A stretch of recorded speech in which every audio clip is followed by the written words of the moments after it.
Axillary artery. इस video के अंदर हम डिस्कस करने वाले हैं one of the most important topic axillary artery, उसकी ब्रांचेस एंड वो किस किस एरिया में किसको सप्लाई करने का काम करती है, सब कुछ जानेंगे इस वीडियो के अंदर। तो इस वीडियो को एंड तक ज़रूर देखें। सबसे पहले एक्सिलरी आर्टरी बोलते किसको है? तो ये जो आर्टरी अपने को पाइपलाइन यहाँ पे जो दिख रही है, तो ये किसका कंटिन्यूएशन है? तो यहाँ पे जब आगे फर्स्ट रिब यहाँ पे जो है, उसके पहले उसका नाम हुआ करता था subclavian artery, but as the area change in the anatomy name also change. तो यहाँ पे जब वो सब क्लेवियन आर्टरी थी और यहाँ पे हमारी फर्स्ट रिब है और फर्स्ट रिब का outer border of the first rib, वहाँ से उसका नाम जो है वो बदल जाता है और एज यहाँ पे एक्सिला शुरू हो जाता है। एक्सिला का लेक्चर हमने जस्ट रिकॉर्ड किया हुआ ही है, आप उसको जाके भी देख सकते हैं। तो एक्सिला के अंदर जो है इसका नाम जो है वो चेंज हो जाता है और हो जाता है एक्सिलरी आर्टरी।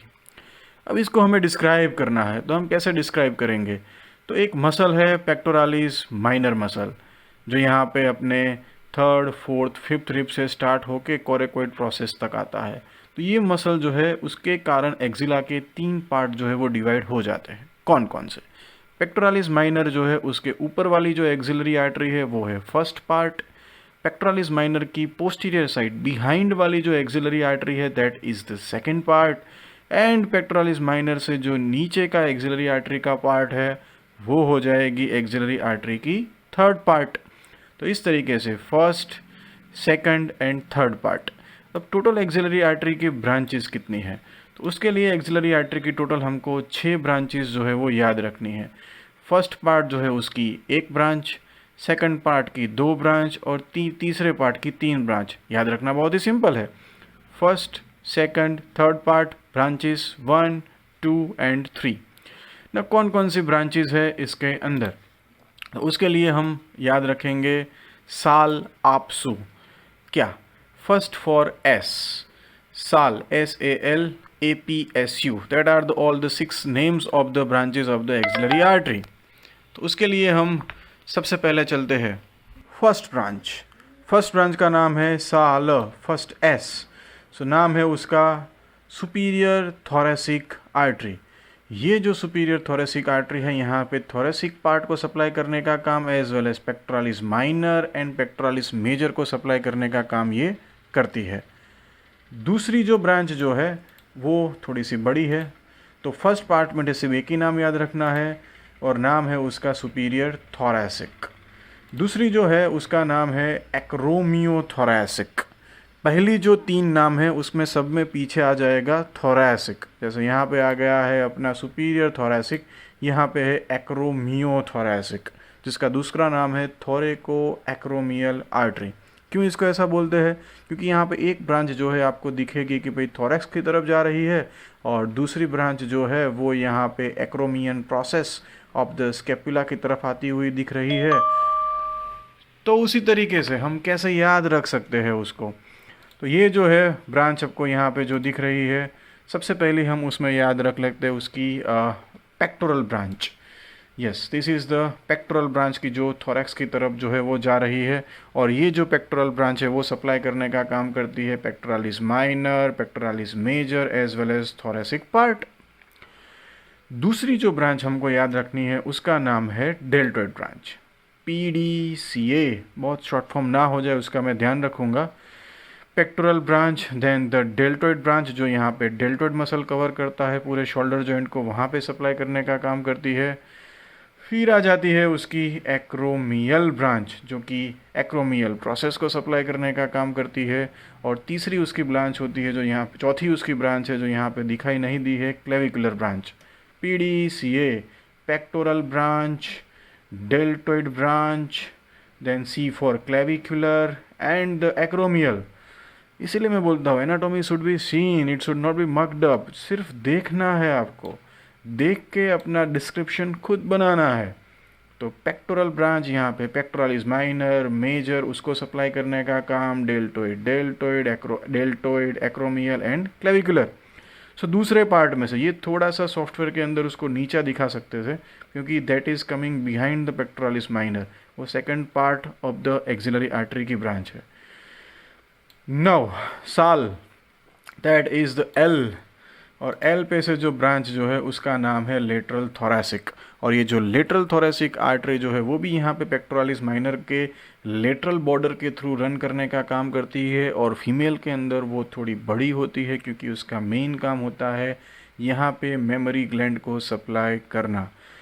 मेल के अंदर जो है वो थोड़ी सी छोटी होती है। और दूसरा एक इम्पोर्टेंट याद रखना होता है कि that is related with to the anterior group of the axillary lymph nodes.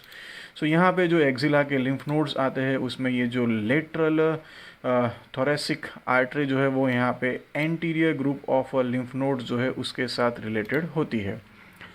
साल हो चुका है superior thoracic, acromio thoracic and lateral thoracic. साल, superior thoracic, acromio thoracic and lateral thoracic. Now आपसू, तो ये जो है फर्स्ट पार्ट में से एक ब्रांच, सेकंड पार्ट में से दो ब्रांच, और अभी थर्ड पार्ट की तरफ हम मूव कर रहे हैं एक्सिलरी आर्टरी में, जिसमें ब्रांचेस है आपसू। फर्स्ट ऑफ ऑल ए पे से हम याद रख लेंगे एंटीरियर सर्क्यूमफ्लेक्स ह्यूमरल।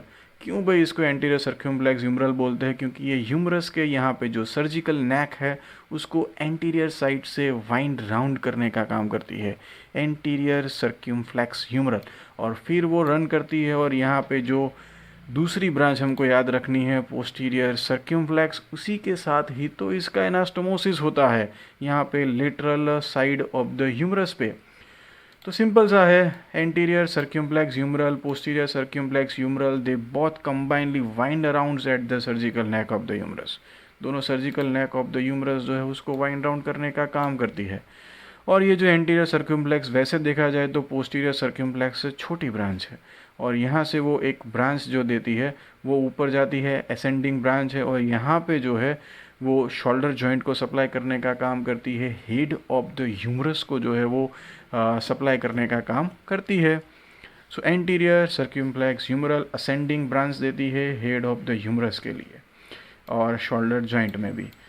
दूसरी हम बात करें तो third part of the axillary artery में जो है पोस्टीरियर सर्क्यूमफ्लेक्स ह्यूमरल आर्टरी। और ये जो पोस्टीरियर सर्क्यूमफ्लेक्स ह्यूमरल आर्टरी है वो पोस्टीरियर साइड से surgical neck of the humerus को वाइंड राउंड करने का काम करती है, और वो उससे बड़ी है। ये भी जो है वो शोल्डर जॉइंट जो है उसको सप्लाई करने का काम करती है, और इवन ये डिसेंडिंग ब्रांच देती है जो ब्रेकियल आर्टरी के साथ उसका एनास्टोमोसिस में पार्टिसिपेट करती है। Now the third and the most useful branch of the axillary artery, sal apsume su, yeah, which is the largest branch of the axillary artery. काफ़ी बार MCQ में पूछा गया है which is the largest branch of the axillary artery, तो उसमें आ जाती है ये सब स्कैपुलर आर्टरी। सब स्कैपुलर, यहाँ पे आपको दिखेगा सब स्कैपुलरिस मसल, उसके जस्ट एंटीरियरली वहाँ पे सब स्कैपुलर आर्टरी है, उसी के रिलेटेड है आप बोल सकते हो। और ये जो सब स्कैपुलर आर्टरी है which is the largest branch, यहाँ पे बहुत सारे मसल्स जो है जिसको सप्लाई करने का काम वो करती है, जिसमें से आ जाता है लेटिसिमस डॉर्सी एज वेल एज इसी के बाजू वाला ये जो है सेरेटस एंटीरियर, उसको भी ये ब्रांच सप्लाई करने का काम करती है। इसको पूरा समझने के लिए हम सब स्कैपुलर आर्टरी को देखने के लिए पीछे की तरफ चले जाते हैं। बार बार ये लैग कर रहा है, यस पीछे की तरफ यहाँ पे आ जाएंगे। तो ये जो सब स्कैपुलर आर्टरी है यहाँ पे एक बहुत ही इम्पोर्टेंट ब्रांच देती है। यहाँ पे मैं ट्राइसेप्स का जो हेड है उसको हटा देता हूँ तो आप अच्छे से देख पाओगे, एक ब्रांच है जो भी यहाँ पे राउंड करती है स्कैपुला को, ये स्कैपुला को वाइंड राउंड करने का काम करती है, इसलिए इसको बोलते हैं सर्क्यूमफ्लेक्स स्कैपुलर आर्टरी। और ये जो सर्क्यूमफ्लेक्स स्कैपुलर आर्टरी है वो मेनली एनास्टोमोस करती है यहाँ पे सब स्कैपुलर आर्टरी, जो कि सब क्लेवियन आर्टरी में से आती है।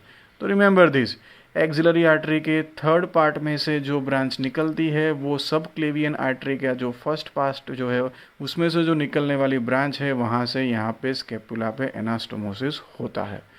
दूसरा एक सब स्कैपुलर आर्टरी की जो ब्रांच है यहाँ पे आपको दिखेगा कि inferior angle of the scapula उस तरफ डाउनवर्ड साइड जो है वो जाने का काम करती है, और यहाँ पे सारे इंपॉर्टेंट मसल्स जो है उसको सप्लाई करने का काम करती है। सो ये सब स्कैपुलर आर्टरी में से ही जो ब्रांच निकलती है वो यहाँ पे आप देख पाओगे एनास्टोमोसिस अराउंड द जो स्कैपुला है उसमें मेन पार्टिसिपेट करती है। तो इस तरीके से एक्सिलरी आर्टरी की जो है वो 6 ब्रांचेस हो जाती है। साल आपसू फटाफट से हम एक बार उसको बराबर देख लेंगे। पहली जो ब्रांच जो है that is the superior thoracic, उसके बाद जो है एक्रोमियो थोरेसिक, उसके बाद जो तीसरी ब्रांच है that is the lateral thoracic. Superior thoracic, acromio thoracic, lateral. Acromio thoracic की 4 ब्रांच है, PDCA that is the pectoral branch, deltoid branch, clavicular branch, acromial branch. उसके बाद लेटरल थोरेसिक मेनली ब्रेस्ट को सप्लाई, और आपसू में जो है वो एंटीरियर सर्क्यूम्प्लेक्स ह्यूमरल, पीछे की पोस्टीरियर सर्क्यूम्प्लेक्स ह्यूमरल, और the largest branch which is known as the subscapular branch. So इसी तरीके से एंड है इस वीडियो का। पेक्टोरालिस माइनर के कारण जो है ये जो है 3 डिविजन्स पढ़ते हैं, फर्स्ट, सेकंड एंड थर्ड। सो अब मिलेंगे नेक्स्ट वीडियो के अंदर। Thanks for listening.